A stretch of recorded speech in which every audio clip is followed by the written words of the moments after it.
Good morning, children. Once again, I welcome you all for this online class. And today we are in lesson number 3 of geography. And the title of our lesson is Population and Settlement. And in this lesson, we are going to study about population, races and their classification, different languages, different religions, favorable conditions for settlement, rural and urban settlement, finally, classifications of settlement. So, in geography, we have a study called population geography, which focuses upon the growth rate of human population through a specific period of time, whether the population increases or decreases. Okay, so this study focus upon that is called population geography. Okay, and another study we call it migration, which focuses upon the movement and mobility of the population, that is where the most number of people moving towards which part, that is called migration. Okay, so the first topic we are going to study about population geography is race. Okay, so what is a race? The race has been defined as a biological grouping within the human species. Okay, so what is biological grouping? That is grouping human beings by their biological birth. Biological birth means born of a parent, okay, a father and a mother. So, based upon the father and mother, and also based upon the place where they live, and also based upon their language which they speak, and based upon their background, human beings are grouped into various different level, that is called race. Okay, so biological means nothing but born of a parent, father and mother. So race has been defined as biological grouping. Okay, grouping based upon born of different parents. Okay, and the grouping is also done by the characteristics the children inherit from their parents. Okay, the characters, okay, their behavior, their attitude. Okay, so based upon their character also grouping of races are formed. Okay, and another reason for grouping of races are based on the visual impact of people, that is how they appear. Okay, their outward appearance, shape of their head, okay, uh, features of their face, their nose, shape of their eye, color of their skin, structure of their body, blood group. So, all these factors determine group of races, grouping of races. Okay, and there are four major races group of humans in the whole world. Okay, so in the whole world there are four major races of human beings. The first one is Caucasoid, that is the people found in the European continent. Okay, and Negroid of the are the people found in African continent. Mongoloid are the people who belong to the eastern part of Asia, that is China, Thailand, Japan, Mongolia, part of Russia. Okay, so these are Mongoloids. And Australoids, people live in the continent of Australia. So these are the four major human races of the whole world.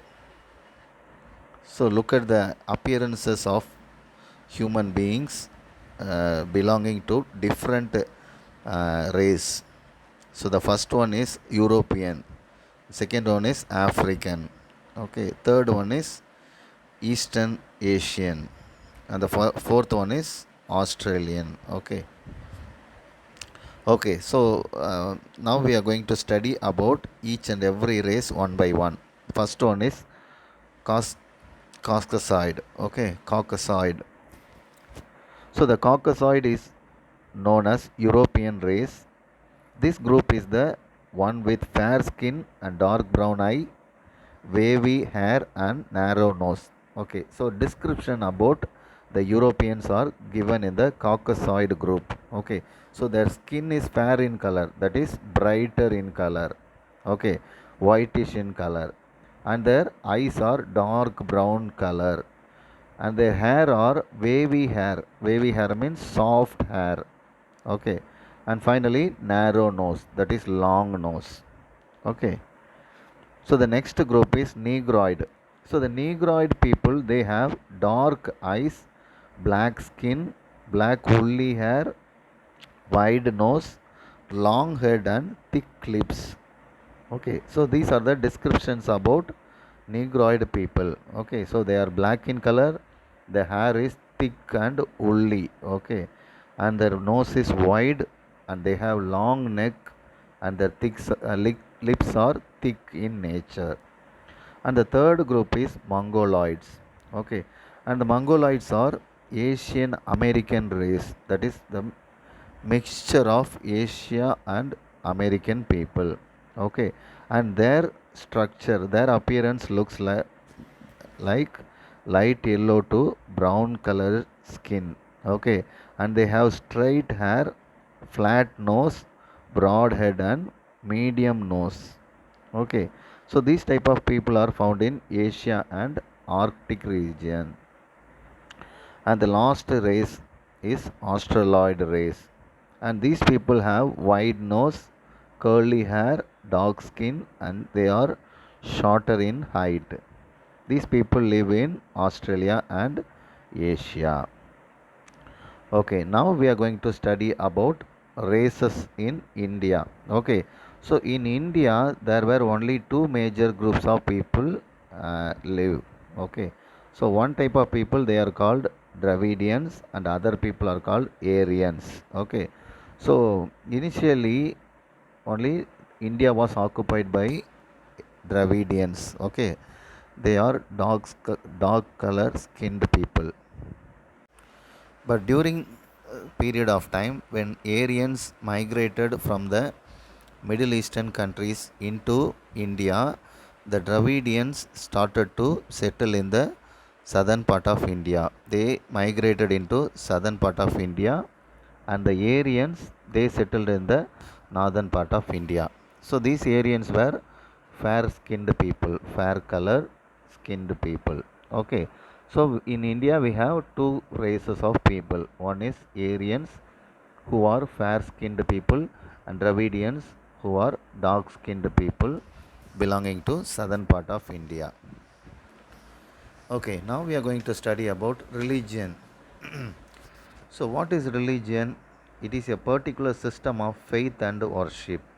Okay, faith means what? It is a belief, that's all. Okay, people have different beliefs about God, and they worship according to their faith.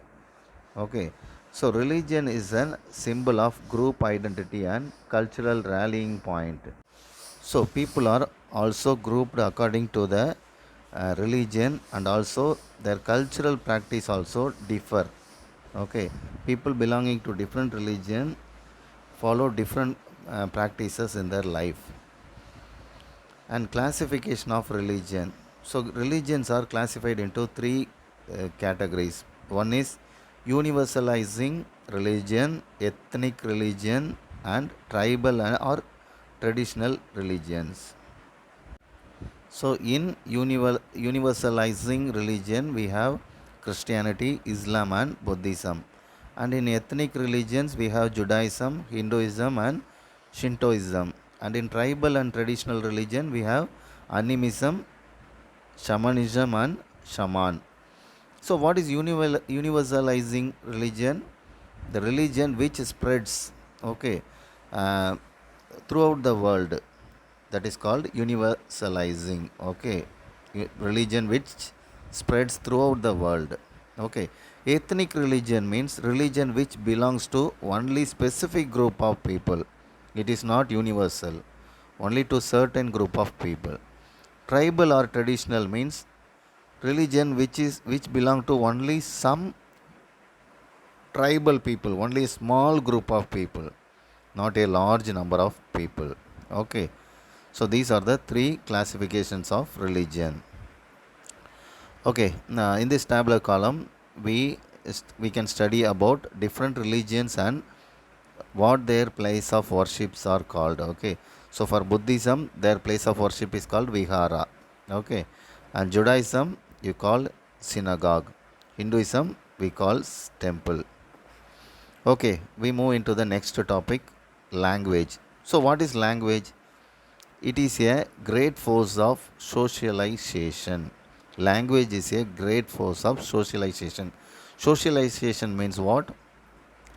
To interlink, to get contact with other people. So, language helps us to have contact with other peoples near us. Okay, so language either in written or oral form is the most common type of communication. Okay, so we communicate with others mostly through language. Okay, language is the most important way of communication with other people. Language promotes the transmission of ideas and the functioning of political, economic, social, and religious system. So, because of language only, we can transmit, we can send our ideas to others and receive others' ideas, and also it helps in the functioning, okay, working of all the departments, political department, economic. So, all the departments need language. Without language, human beings cannot communicate with each other. Okay. Now we move into the next new topic called settlement. Okay. So what is a settlement? Settlement is a place where people live and interact through activities such as agriculture, trading, and entertainment. So in short, settlement is a place where we live. Okay, so the place where we live is called settlement, and we are connected with other people through some means. Okay, the means are through agriculture, through trading, and through entertainment. So these three factors, agriculture, trade, and entertainment, they help us to have company, to have contact with other people. Okay, so settlement is a place where we live and we are attached to other people through some ways. Okay, and there are two types of settlements. One is called rural settlement and another one is called urban settlement. Okay, so rural settlement means people who live in villages. Okay, and their work is primary activity. That is, their work is maybe agriculture or taking care of animals or fishing or mining. Okay, so these are called primary activities. Okay, in urban settlement, it is opposite to the rural. Okay, it is city. Urban means city, city life. So city life, they have secondary or tertiary activities. So secondary tertiary activities are like industries, okay, trade system, banking system. These are called secondary and tertiary activities. And in rural settlement we have very less population. In villages and all you can see very less population, but urban settlement population is very high. Okay, so the next topic is site and situation. Okay, so site and situation refers to location of actual settlement. Okay, so site and situation, it shows the exact place of location where we live. Okay, so when people choose their settlement, choose their place of living, what are the essential needs, what are the essential things they look for? Initially, all human beings need water. Nobody cannot live without water. So in place of settlement, people will always look for the proper water supply. Next, they look at the availability of farmland to cultivate crops. So whether the farmland is available near the water source. Okay, then people will look for building materials to have a proper house, to have a proper shelter. People will look for proper material availability to build a nice house. And also they look for fuel. Okay, for um, uh, see, for example, in the forest, people they collect woods, isn't it? So it is a form of fuel. Okay, so these are the site and situation which people depend upon to identify, to select their settlement. Okay. Okay, now we move into the next topic, old house types. Okay, so you may see in the display in your picture. Okay, so these type of houses are found in villages, in rural areas. Okay, so in early period of human settlement, houses were built using local materials. Okay, so today we live in concrete world, isn't it? So our houses are made with bricks and mortar, isn't it, cement. But in early periods and even in villages today, houses are built with the materials which are available in that particular area. Okay, for example, if people are cultivating paddy, okay, so the paddy leaves, grasses and all they collect and they make a house. Okay, so this is the old form of houses. Okay, now we are going to study about patterns of settlement. Okay, patterns of settlements. So there are two patterns of settlements. One is compact settlement, another one is dispersed settlements. Patterns means the visual, how it looks. Okay, how the settlement looks. So the settlements are appear in two forms. One is compact settlement, another one is dispersed settlement. Okay, so what is mean by compact settlement? So compact means which is attached together. Okay, something which is packed together. So in when you look at the large cities, okay, for example Chennai, okay, so we have this type of compact settlement. Population is very high and houses are very close to each other. Even there may be no proper ventilation facility. Okay, so these type of settlements where houses are closely located, nearby houses, fully packed houses, they are called compact houses.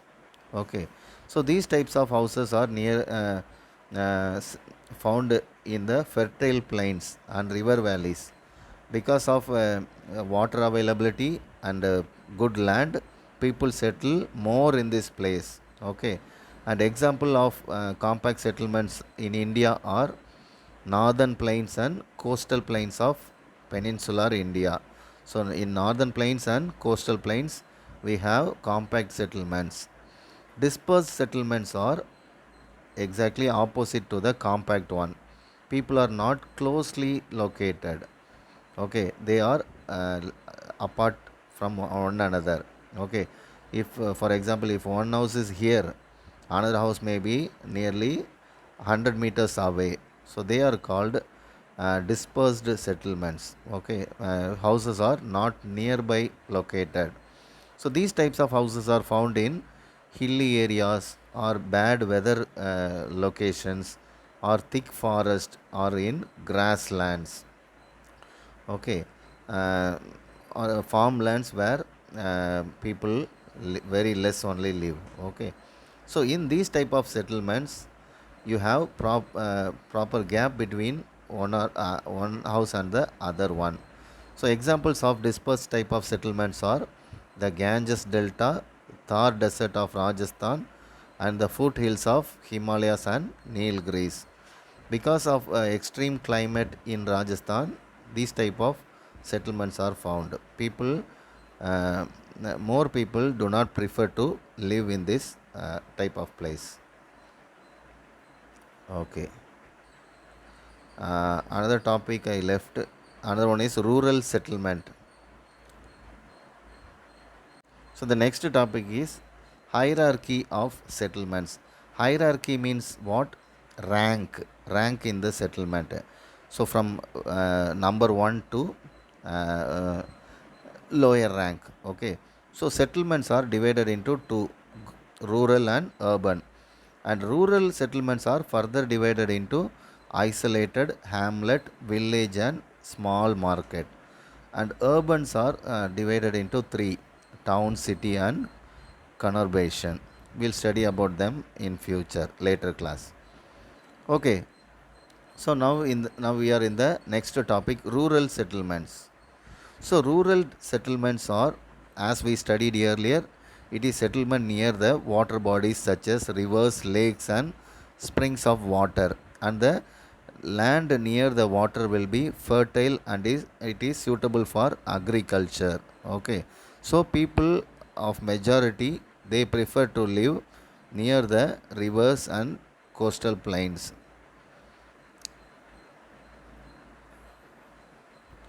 Okay, the next topic is factors influencing rural settlement. So, what are the reason why people choose rural settlement? So, if you want to settle in rural area, you will look about these type of the following reasons. One is the nature of topology. Topology means appearance of the land. Okay, so how the land is appearing? Is it uh,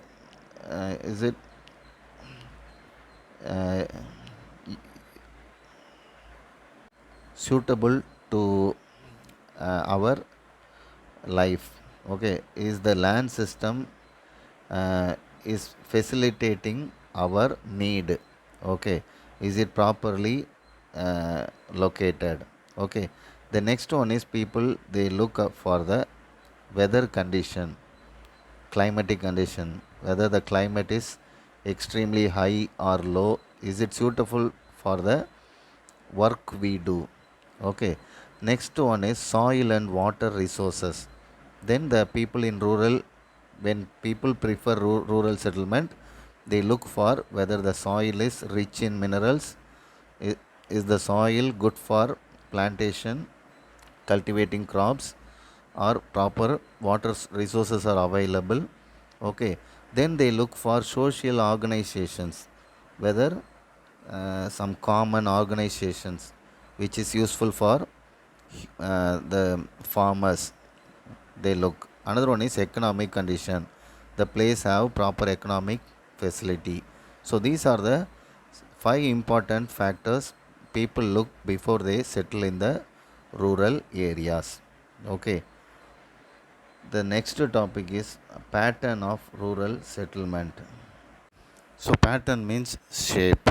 Okay. So what is the shape of the settlement of people who live in the rural areas, village areas? So there are four important shapes of pattern of the rural areas. One is linear pattern, rectangular pattern, circular pattern, and star like pattern. So linear pattern means it is the uh, rural area where houses are located near railway track or road system. It is straight in line. Okay, the houses are located in straight line, both sides of the road. So look at the picture here. We have a long road, and on the both sides of the road we have houses, parallel houses. So it is a straight line house. So these type of settlements are called linear settlement, straight line. Okay, examples of linear settlements are Himalayas, Alps, and the Rockies. These are mountain areas. Okay, the next one is rectangular settlement. So, in rectangular settlement, roads will be straight roads which are meeting another road. Okay, many different straight roads meeting another road in a rectangle shape. Okay, right angle shape. Okay, they are called rectangular settlements. These type of settlements are found in Sutlej. Sutlej is one of the cities in northern part of India. Okay, houses around the central areas. So the next pattern is called circular pattern. So in your book you could see the circular pattern. It is circle in nature. Okay. So how the circular patterns are formed? Because of there could be some lakes in the center. So around the lake people build their houses in a round shape. In order to get very close to the lake, people build their houses in a circular form. That is called circular pattern. So these types of circular patterns, they meet the road in the spread format. Okay, and finally star pattern. Star patterns are the they are like similar to the circular pattern. In center you have most important thing. For example, the bus stop, bus terminus. Okay, something which is the most important for human beings. So around that, people used to build their houses in a circular format and star like format. So example for star pattern are houses in Namakkal urban settlement. So Namakkal city, you could see this type of star like pattern settlements. Okay, there is another settlement called pilgrim settlement. So whenever people come to worship God, to some worship places, okay, to pilgrimages, people slowly settle in the pilgrimage places. Finally, that becomes a pilgrim settlement. So example about that is Palani Hills in Tamil Nadu.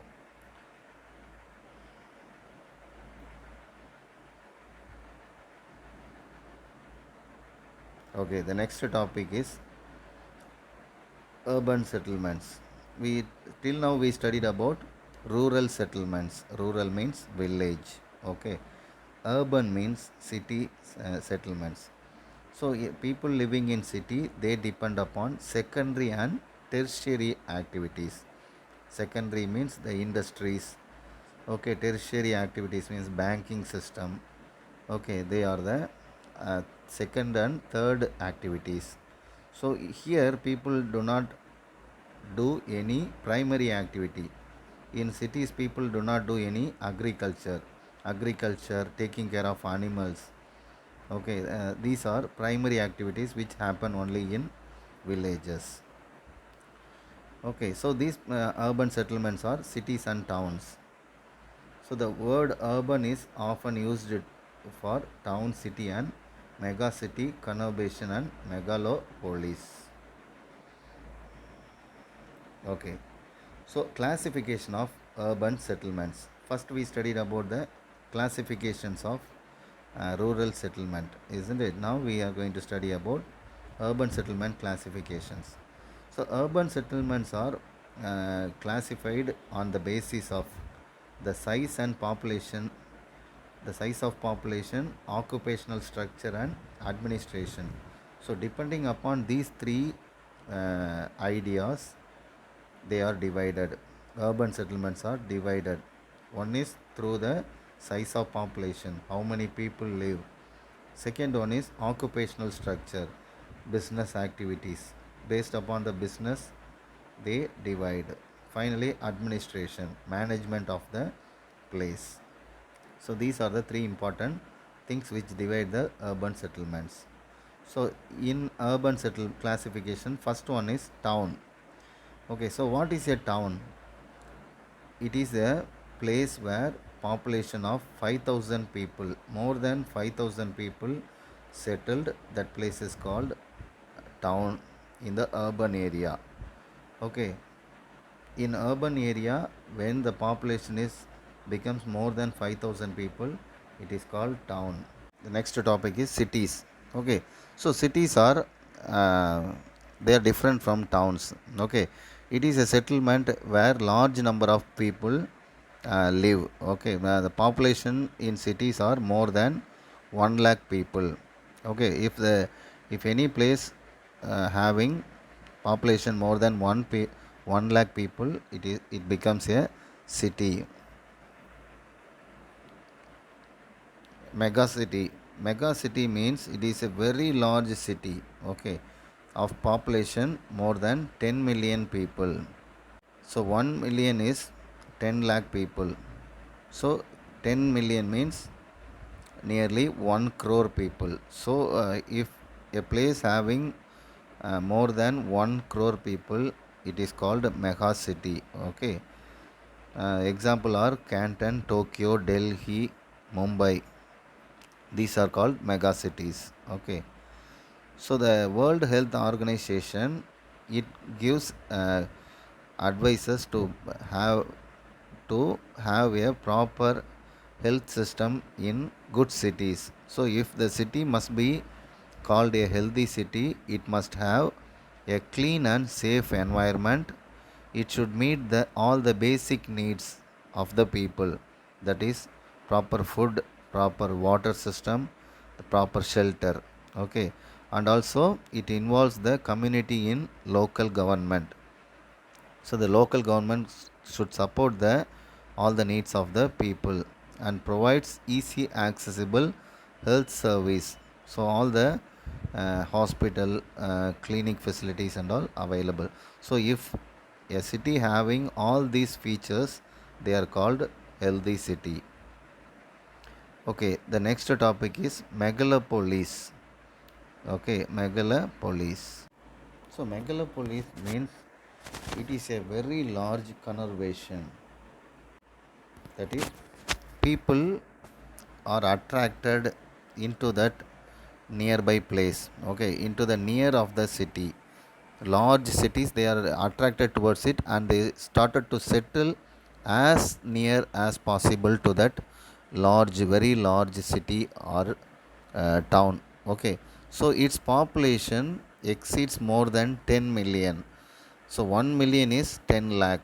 So uh, 10 millions means more than 1 crore. Okay, so examples of megalopolis cities are Boston, Washington. Okay, so in India, Kolkata is the one of the urban area which is megalopolis. Gandhinagar, Surat, Vadodara, Rajkot in Gujarat are also example for another megalopolis cities in India. Okay, so next topic is conurbation. So conurbation is a region comprising of a number of cities, large towns and other urban areas that through population growth and physical expansion have merged to form one continuous urban. So a conurbation is an extension of the cities and large towns. So it started to grow. People are more attracted towards the large towns and cities because of its exceeding growth, exceeding wealth, maybe availability of good uh, job facilities, good water system, everything fine found in the towns. Okay, so examples of a conurbation are Midland in England, Ruhr in Germany, Randstad in Netherlands. These are some of the examples of conurbations in other countries. In India, Mumbai, Maharashtra, Gurgaon, Faridabad, Noida in UP. These are some of the examples for conurbation. Okay, the next topic is satellite towns. Satellite towns. So, what are satellite towns? So, these are artificial towns built uh, because of overpopulated city. The population is shifted to a place nearby rural area, that is called satellite town. This is a man-made town because of the high population. In order to uh, reduce the population, uh, satellite towns are built. Okay. Finally, the last topic is smart city. So this is the last uh, development, which is called smart city. So smart city means it is located in large cities only. All the advanced infrastructures are found in these type of cities. So all the latest facilities are available in smart cities. Okay, proper road facilities. Okay, proper uh, mobile phone tower systems, proper water system, everything are done in proper way. Okay, so the first 10 smart cities of India are Bhubaneswar, Pune, Jaipur, Surat, Ludhiana, Kochi, Ahmedabad, Jabalpur, Visakhapatnam, Solapur and Davanagere. In Tamil Nadu, we have 12 major cities that are slowly transforming into smart city. Okay, they are not complete but slowly transforming into smart cities. They are Chennai, Madurai, Tirunelveli, Tiruchirappalli, Tanjavur, Tirupur, Salem, Vellore, Coimbatore, Thoothukudi, Dindigul and Erode. Okay, so now we move into the final topic of our lesson, that is difference between rural and urban. So, rural areas have predominantly primary activities. That is, people live in village, they practice primary activities, that is agriculture. People live in urban area, they practice secondary and tertiary activities, that is industries, banking system, transportation, like that. Rural areas are sparsely populated, that is thinly populated, only less people live, but urban areas are densely populated, so huge number of people live. Example for rural areas are villages and hamlets. Urban area examples are cities and towns. So here agriculture is the main work, here non-agricultural works are done. Rural areas are simple and relaxed life. Urban life is fast and complicated life, it is very hard. Okay, children, so that's it for our lesson today. We'll meet in the next class. See you all.